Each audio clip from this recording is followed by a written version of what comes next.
Non mais voilà, c'est qu'un exemple, je dis ça, mais c'est vrai que c'est pas toujours le cas, et ok, on y a réfléchi tous les deux, c'est bien et tout ça. Enfin voilà, c'est quand même, ça pourrait être bien que ça se passe autrement, ce serait quand même bien qu'on fasse d'autres groupes que tes groupes préférés.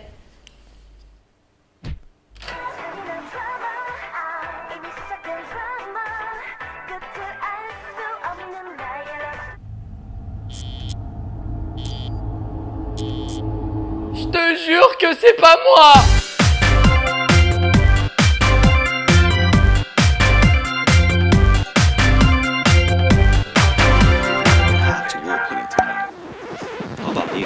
De retour pour élargir l'horizon de votre K-pop, bienvenue dans le 4e Band Next Door. Et on était si bien parti qu'on a décidé de continuer sur la lancée avec un autre mais pas moins cool girls band. Girls band qui, je le sens venir, va déclencher un joli débat dans les commentaires. Ouais, vous faites trop genre, vous êtes objectif et diversifié alors que vous faites juste vos groupes préférés. Ce à quoi je répondrais, c'est pas ma faute si tous les groupes que j'aime sont quasiment inconnus. Cordialement. Bon, trêve de blablatage parce qu'on a du pain sur la planche. T'es passé à la boulangerie? On a vraiment du pain sur la planche.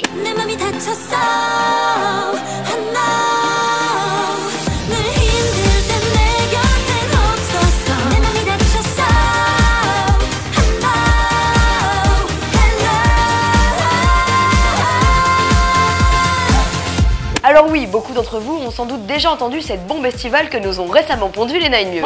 C'est smoothie, extrêmement bien produit et peut-être la clé du succès en France pour ces 8 jeunes femmes. C'est beau ce que tu dis là, Martine. Et pourtant, ce n'est pas la première fois qu'elles ont essayé de s'emparer de vos cœurs. Par exemple, saviez-vous que les Nine Muse ont débuté en 2010? Pour vous remettre dans le contexte, c'est exactement la même année que les débuts des Infinite, des Sistar et des CN Blue.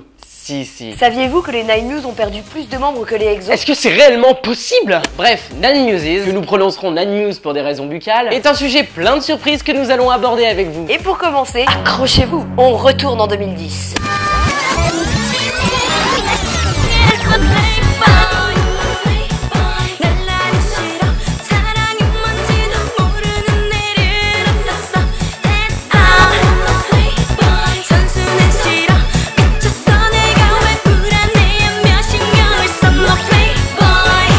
C'est bien cette sympathique chanson rétro-pop qui marquera le début des Nine Muse. Et qui marquera surtout leur début vers l'oubli. Pour vous aider à vous repérer, notez qu'il est possible de scinder la carrière du groupe en 3 générations. C'est donc ici que démarre la première, plus communément appelée la génération OZEF. Ouais, ça va être bien. Ça va aller très bien même. Outre le fait que la chanson n'ait pas rencontré de réel succès, 3 membres dont la leader décident de quitter le groupe. Ce fantastique retournement de veste plonge alors les filles dans les abysses de l'impopularité. Et elles finissent donc par se séparer. Ça, c'est ce que tout le monde croyait. Mais on vous le disait, le disco a fait péter une durite à toute la Corée du Sud durant l'été 2011. Alors forcément...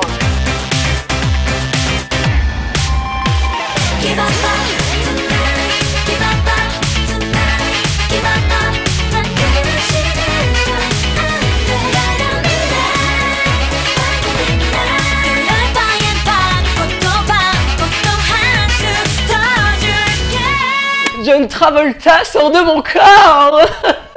Les Nine Muse reviennent donc 1 an et 6 jours après No Playboy. Et pour ce comeback, elles se retrouvent à 7, comme l'autoroute. Car depuis le départ des 3 membres, une nouvelle a fait son apparition. Mais nous allons attendre un tout petit peu pour vous faire la présentation des membres, vous allez vite comprendre pourquoi. À ce moment précis de leur carrière, les Nine Muse souffrent d'un manque cruel de membres qui leur font perdre en qualité, mais également en crédibilité auprès du public. Surtout à l'international car on est les premiers gogols à faire...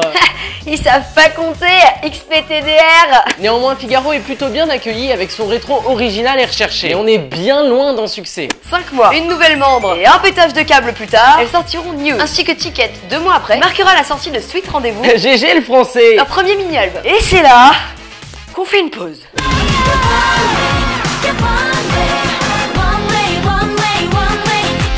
T'es vraiment sûr que ça va les détendre? Non, mais moi ça me fait beaucoup rire. C'est à ce moment-là que nous entrons dans la 2e période, la génération Phoenix. Elles se reconstruisent, elles ajoutent encore une membre, elles retrouvent leur stabilité, chacune des 9 membres commence à trouver sa place. Et puis un beau jour, le 9 mai 2013 précisément, le Phénix naquit à nouveau de ses cendres.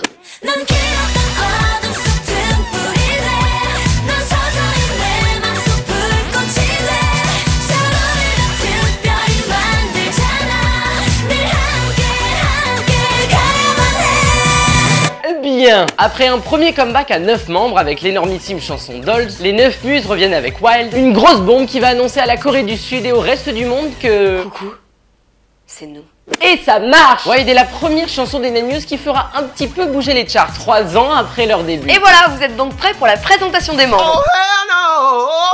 Leur concept de base est très simple. Les membres sont toutes des mannequins. Comme quoi, on peut faire 8m50, 17 kg et envoyer du lourd sur scène. Le groupe compte pas mal de membres couteaux suisses qui rappent, chantent ou dansent selon les comebacks. Avec grosse ambiance. On relève 4 chanteuses principales. Yuna, Hemi, Kyungri et Sera. 2 ovnis un peu bizarres mais plutôt sympas, Sunga et Mina. Et 2 rappeuses ennemies, Herin, Eunji et Lissem. Petite démonstration.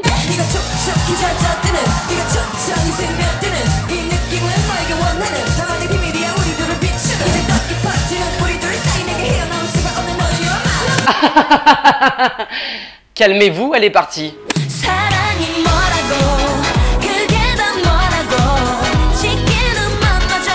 Qu'est-ce que t'as l'air con! Hélas, l'âge d'or des Nine News ne sera pas aussi long que prévu, puisqu'après la sortie de leur premier full album Prima Donna, 2 membres de la première génération décident de quitter le groupe début 2014. Il s'agira d'Eunji, Miss Cheveux Courts Badass, et Lissem, Miss Gros Boobs. Et elles seront suivies 6 mois plus tard par Sera, chanteuse principale et bias ultime de Vincent à l'époque. Voyant les fans et moi-même au bord du suicide, l'agence des filles, la Star Empire Entertainment, décida alors de ne rien dire, donnant le sentiment d'un nouveau retour vers l'oubli. Jusqu'en janvier 2015, où dans un ultime pétage de câble, l'agence décide d'ajouter 2 petites nouvelles, Sojin et Kumjo. Ensemble les filles, nous sortirons Drama que nous avons évoqué dans notre Popcorn TV 2. Une petite merveille qui sonnera comme le prémisse de la dernière génération du groupe. La génération Monster Truck. Elles enchaîneront rapidement avec le tube de l'été, Hurt Locker, sorti ce mois-ci. 3e pause. Vous comprenez donc pourquoi les Nine News, malgré leur excellente chanson, n'arrivent pas à s'imposer. Il est presque impossible pour le public de s'accrocher à un groupe qui change toutes les 2 semaines. Au total, les Nine News ont perdu 6 membres et en ont rajouté 4 en cours de route. Nous pouvons donc critiquer les choix de la Star Empire, qui en plus de rajouter des membres à tour de bras, n'hésite pas à battre ses idoles et à les laisser au placard pendant 1 an ou 2. Cela dit, leur futur semble plutôt rassurant, parce que les membres restantes sont des battantes, conscientes des sacrifices à fournir pour espérer percer. Et c'est sur ça que les Nine News sont incomparables. Reprochez-leur tous les défauts du monde, mais jamais vous ne leur enlèverez leur rage de vaincre. C'est un groupe phare dans le paysage de la K-pop, puisqu'elles ont toutes prouvé que le visuel n'excluait en aucun cas le talent. Vous pouvez regarder tous leurs lives de tous leurs comebacks, le playback n'existe pas. Pour le reste, on vous laisse vous diriger vers la fanbase française Nine Memories. Tous les liens seront bien entendu dans la description. C'est ainsi que se termine notre Monster Next Door. On espère vous avoir encore une fois converti et que vous deviendrez très vite de Fantastic Minds. Si l'épisode vous a plu, vous savez quoi faire. Et nous espérons de tout cœur que les filles pourront passer au niveau supérieur.